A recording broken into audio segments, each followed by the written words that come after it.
If a relation pairs element A of its domain to element B of its range, the inverse relation pairs B with A. So, if the ordered pair A, B is an ordered pair of a relation, then the ordered pair B, A is an ordered pair of its inverse. If both the relation and its inverse happen to be functions, they are inverse functions.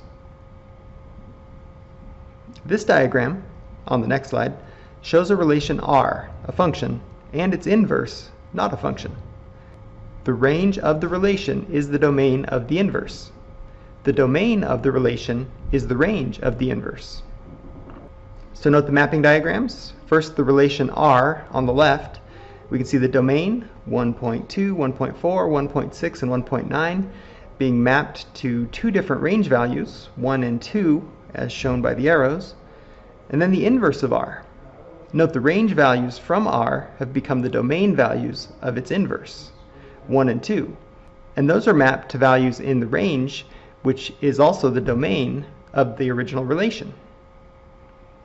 Note the relation R is a function.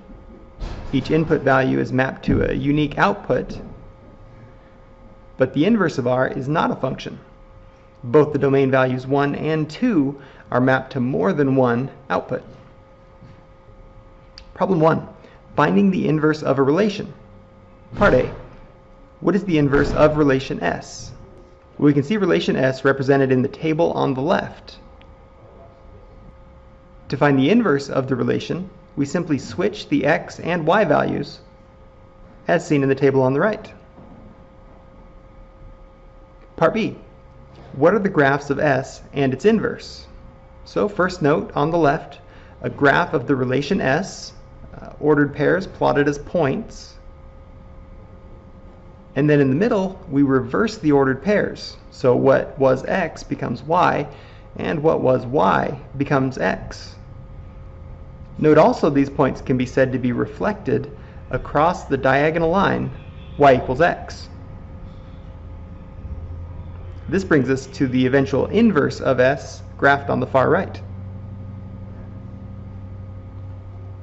Your turn, part A. What are the graphs of t and its inverse? And part B, a reasoning item. Is t a function? Is the inverse of t a function?